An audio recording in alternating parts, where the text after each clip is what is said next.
Hello dear friends, आज का हमारा टॉपिक है रेशो एंड प्रोपोर्शन। और आज की इस क्लास में आपका स्वागत है। आज हम इस टॉपिक के बारे में बेसिक से एडवांस लेवल तक सीखेंगे, जिससे कि जो बिल्कुल पहली बार इस टॉपिक को देख रहा है या समझ रहा है वो भी इसको आसानी से समझ पाए। तो जानते हैं रेशो और प्रोपोर्शन के बारे में। रेशो क्या है, अनुपात क्या है? दो सजातीय राशियों के बीच का संबंध है, सेम यूनिट्स। ठीक है, अब हम इसको एग्जांपल्स के थ्रू समझते हैं।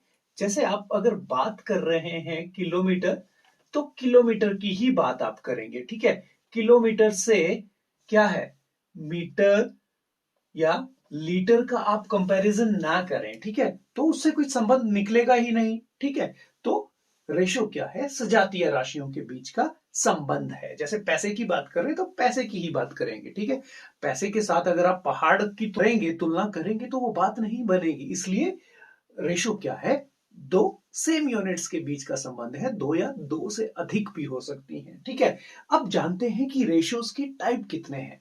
पहली बात है सिंपल रेशो, सरल अनुपात।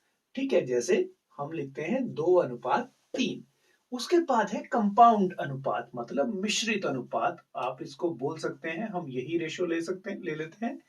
तो 4:7 जैसे हमने ले लिया, तो इसका कंपाउंड रेशो क्या होगी? ठीक है, तो देखिए क्या है, पहले से पहले को मल्टीप्लाई करेंगे, दूसरे से दूसरे को। ठीक है, तो अगर हमें इसकी कंपाउंड रेशो निकालनी है तो ये कुछ इस तरह से आ जाएगी, 8:21। ठीक है, रेसिप्रोकल रेशो का मतलब है व्युत्क्रमानुपात या विलोम, उल्टा।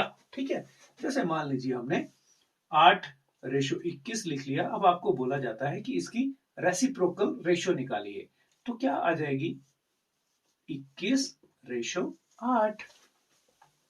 ठीक है, तो अब हम इसको कुछ क्वेश्चंस के थ्रू समझेंगे, जिससे कॉन्सेप्ट आपका ऐसा क्लियर होगा कि आप इसको कभी भूलेंगे ही नहीं। हेलो डियर फ्रेंड्स, अब हम समझते हैं इस टॉपिक को कुछ क्वेश्चंस के थ्रू। ठीक है, 1000 को 7:3 में बांटिए, बिल्कुल निंजा टेक्निक है। हम डायरेक्टली क्या करेंगे, ये 1000 आया, पहली रेशो बटा दोनों रेशोज का जोड़। ठीक है, और दूसरी रेशो बटा दोनों का जोड़। ठीक है, इसको हमने ऐसे ही ले लिया। ठीक है, 10 से हमने इसको काट दिया, 100 बचा। यहां पे भी ऐसा ही होगा, आप ये मान लीजिए यहां पे। ठीक है, 10 आता 700 रेशो 300। ठीक है, अगर आपको कहा जाता है कि इस तरह से कोई पिता या अपने बच्चों में इस तरह से अपनी संपत्ति को बांटना चाहता है, तो आप डायरेक्टली इस तरह से करेंगे। नेक्स्ट एग्जांपल भी कर लेते हैं। ठीक है, अब हम क्या करेंगे, 8 पहली रेशो बटा तीनों रेशोज का जोड़, 8 और 7 15, 15 और 5 20। ठीक है, 20 को कहां तक पढ़ेंगे, 20 एकम 20 और आगे आ गई 0 0। ठीक है, तो ये आ गया 100। तो अगले को आप इसी तरह डायरेक्ट कर सकते हैं। ठीक है, 800, 700, 500। ठीक है, तो अगर आपको इस तरह का कोई भी क्वेश्चन आए तो आपने बिल्कुल तैयार रहना है, अपने शस्त्र उठाकर, और एक बार में ही कुछ सेकंड्स में जो है आपका क्वेश्चन धराशायी होगा। डियर स्टूडेंट्स, अब देखिए, मान लीजिए आपको क्वेश्चन कुछ इस तरह से आ जाता है, एक गांव में 4200 पुरुष और महिलाएं हैं। पुरुष और महिलाओं का अनुपात 4:3 है। महिलाओं की संख्या बताइए। अगर आपने इससे दोनों पहले के जो दोनों क्वेश्चन हैं उनको ध्यान से देखा है, समझा है, तो आप क्या करेंगे, महिलाओं का अनुपात बटा दोनों अनुपातों का जोड़, 4 + 3 आ गया 7, 7 का 42, 0 की 0, और महिलाओं की संख्या आ गई 1800। अगर आप इस तरह के कुछ और क्वेश्चंस कर लेंगे तो आपको पेपर पेन कुछ भी यूज करने की जरूरत नहीं है, आप इसको मेंटली ही कर लेंगे। ठीक है, मतलब विद इन 2 और 3 सेकेंड्स आपका आंसर आ जाएगा। डियर फ्रेंड्स, अब हम समझते हैं समान अनुपात के बारे में, जिसे हम प्रोपोर्शन कहते हैं। ठीक है, दो अनुपातों के बीच में जो आपस का संबंध है, अगर दो अनुपात आपस में बराबर हैं तो उसको हम समान अनुपात कहते हैं। ठीक है, इसमें हम कंपैरिजन करेंगे अमंग द रेशियोज। ठीक है, तो मान लीजिए मेरे पास 1 रुपया है, आपके पास 2 रुपए हैं, तो इसका मतलब हम समझते हैं कि 1:2 हो गया। ठीक है, अब कोई और दो लोग हैं, उनके पास, एक के पास 30 रुपए हैं, एक के पास 60 रुपए हैं, तो क्या ये दोनों अनुपात बराबर हैं? तो देखिए, पहली बात कि ये जो अनुपात है, रेशो है, इसको हम इस तरह से लिख सकते हैं। अब हमें ये चेक करना है क्या ये दोनों बराबर हैं। तो देखिए, ये कट गया। ठीक है, तो हम बोल सकते हैं कि ये दोनों अनुपात बराबर हैं। तो इसको हम कैसे लिखेंगे? ठीक है,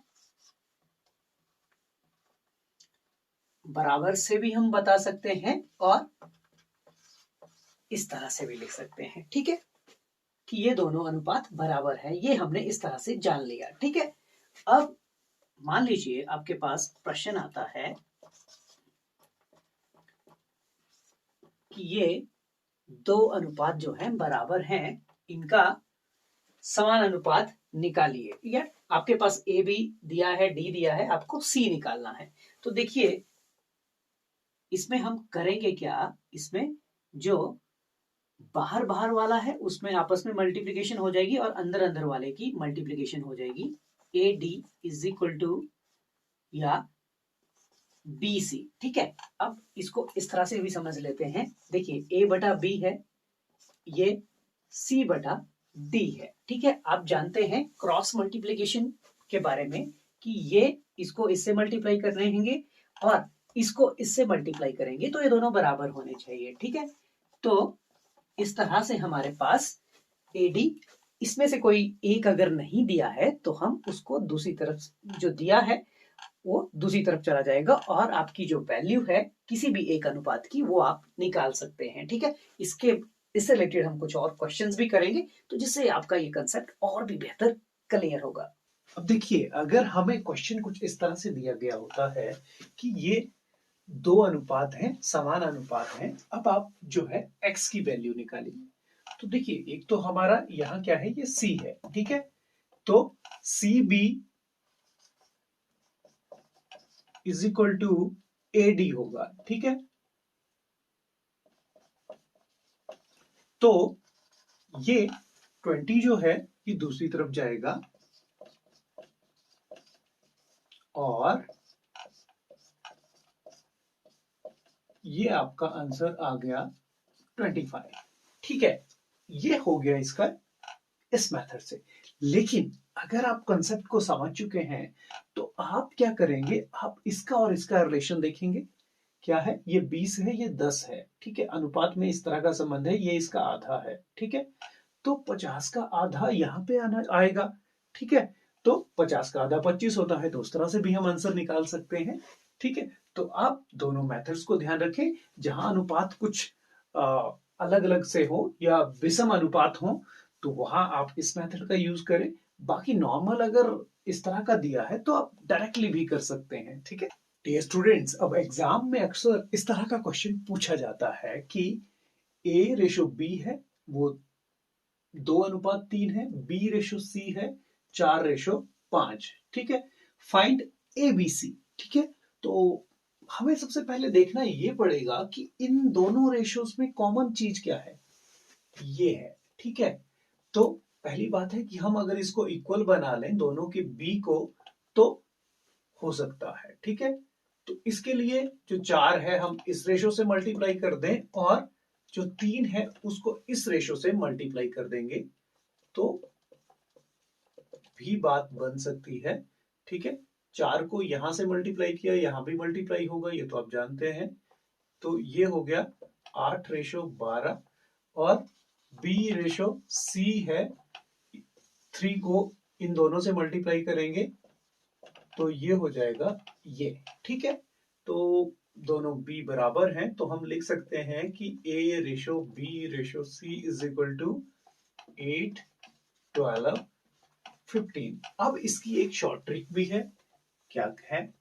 A ratio B, B ratio C, ठीक है। और ये आप मल्टीप्लाई कर लें, ठीक है। तो हम लिख लेते हैं इसको 2:3 और 4:5, ठीक है। तो हमने पहले इसको मल्टीप्लाई किया, फिर इन दोनों को मल्टीप्लाई किया, फिर इनको मल्टीप्लाई किया, ठीक है। तो अगर आपको ये मेथड अच्छा लगता है आप इसको फॉलो करिए, अगर ये अच्छा लगता है तो इसको फॉलो करिए, ठीक है। हमें क्या मतलब है, हमें है कि क्वेश्चन आपका सही होना चाहिए और आपके मार्क्स अच्छे आने चाहिए, ठीक। प्यारे बच्चों, क्या हम इस क्वेश्चन को समानानुपात वाले फॉर्मूले से कर सकते हैं? एक आदमी 39 दिनों में 450 रुपए कमाता है, वह 65 दिनों में कितना कमाएगा? तो ये भी हमारा जो है समानानुपात वाले फॉर्मूले में क्वेश्चन आता है, ठीक है।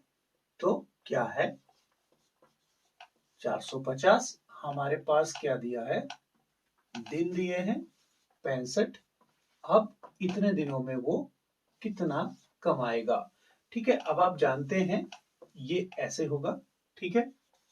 39 into x is equal to 450 into 65, x हो जाएगा आपका 45,